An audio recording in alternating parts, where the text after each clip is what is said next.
Baiklah, saya akan mempraktekkan model coaching, di mana di sini menceritakan tentang seorang guru yang mendapat teguran dari kepala sekolahnya karena di saat dia melakukan pengawasan pengawas sekolah, ada beberapa metode pengajar juga yang tidak disukai oleh pengawas, yaitu coach ini tidak menggunakan buku pelajaran gitu ya, buku pelajaran. Oh ya Bu Heni ya. Jadi hari ini Bu Heni dipanggil kepala sekolah. Setelah keluar dari ruangan kepala sekolah, ternyata Bu Heni terlihat lesu dan tidak bersemangat. Assalamualaikum Bu Heni, apa kabarnya? Waalaikumsalam. Alhamdulillah baik Bu, cuman agak sedikit sedih aja. Ada apa Bu? Ada yang bisa saya bantu? Ya sebenarnya saya memang perlu teman untuk berbicara saat ini Bu. Kalau ada permasalahan yang saya hadapi nih.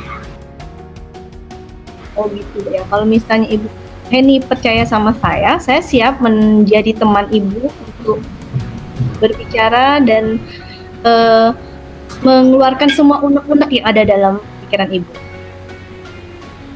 Benar Bu ya. Gini Bu, beberapa hari yang lalu tuh pengawas kan datang nih melakukan supervisi di kelas saya. Lalu saya dapat masukan Bu dari pengawas tentang bagaimana cara saya mengajar. Pengawas kayaknya kurang suka dengan cara mengajar saya. Oh, kok bisa Bu? Memangnya cara mengajar Ibu Heni seperti apa sampai pengawas tidak suka dengan cara mengajar Bu Heni? Saya mengajar itu saya tidak membawa buku teks. Ternyata pengawas kurang setuju.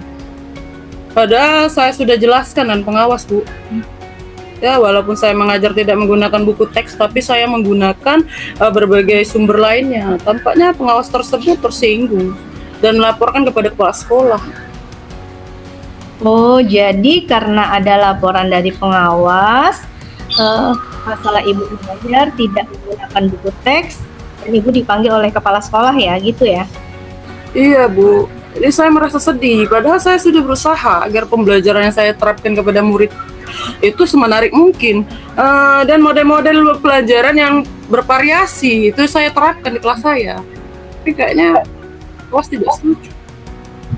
Kalau boleh saya tahu Bu Heni ya, kira-kira apa yang membuat Ibu mengajar tidak menggunakan buku teks?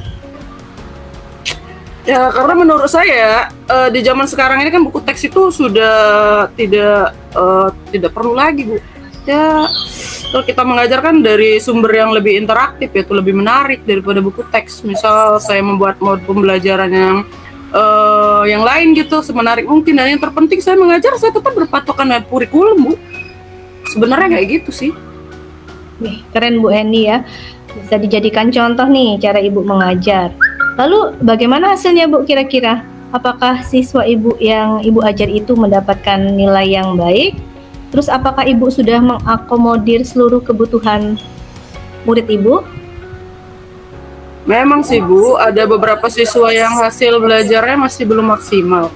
Di sini saya lebih banyak mengajar secara auditorial dan kinestetik Bu. Nah, itulah mungkin Bu ya yang ingin disampaikan oleh pengawas kepada Ibu tentang pentingnya buku teks sebagai sumber belajar. Karena setiap siswa memiliki kebutuhan yang berbeda-beda Bu ya. Iya ya Bu. Saya kan hanya menyiapkan kebutuhan belajar kinestetik dan auditori. Dan saya melupakan kebutuhan belajar auditori karena saya beranggapan itu sudah tidak diperlukan lagi saat ini. Padahal semua anak memiliki kebutuhan yang berbeda-beda dari dulu hingga sekarang ya Bu. Iya Bu. Jadi Ibu mungkin kebutuhannya menyiapkan pembelajarannya belum terlalu sesuai Bu ya dengan kebutuhan yang persiapan kebutuhan belajarnya belum terlalu sesuai. Kira-kira setelah diskusi ini Bu yang kita lakukan ini, kira-kira apa ya rencana Ibu selanjutnya? Ya, mungkin saya akan memperbaiki gaya mengajar saya, Bu. Saya akan memetakan lagi kebutuhan siswa yang saya ajar, sehingga metode yang saya terapkan itu menjadi lebih baik ke depannya. Kemudian saya juga akan menjelaskan kepada kepala sekolah tentang pembelajaran selanjutnya yang akan saya terapkan di kelas yang akan saya ajarkan gitu, Bu. Wah, bagus itu, Bu. Kira-kira bagaimana perasaan Ibu sekarang? Ya, alhamdulillah ya, sekarang saya sudah merasa lega karena sudah menemukan solusi dari permasalahan yang saya hadapi, Bu. Oke.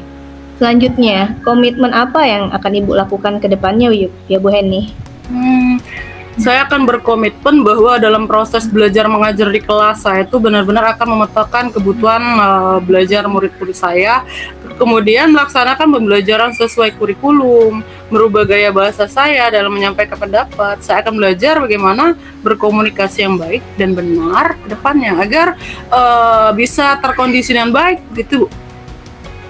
Oh, gitu Bu ya. Ya. Lalu, dukungan apa yang Ibu butuhkan untuk melakukan komitmen tersebut? Sebenarnya saya membutuhkan dukungan dari berbagai pihak, terutama teman sejawat. Di mana dalam membuat perangkat pembelajaran, nantinya kita bisa saling berkolaborasi dan bisa saling mengingatkan gitu, Bu. Ide yang bagus itu, Bu. Semoga kedepannya Ibu bisa melakukan pembelajaran di kelas dengan lebih baik lagi ya, tanpa ada perasaan takut atau bersalah lagi. Ya, amin. Terima kasih banyak, Bu ya. Sudah mau meluangkan waktunya untuk mau mendengarkan keluh kesah saya. Sehingga saya bisa semangat lagi nih belajarnya. Untuk mengajar lebih baik lagi. Amin. Semangat ya Bu Heni. Oke, terima kasih, Bu. Sama Bu Heni.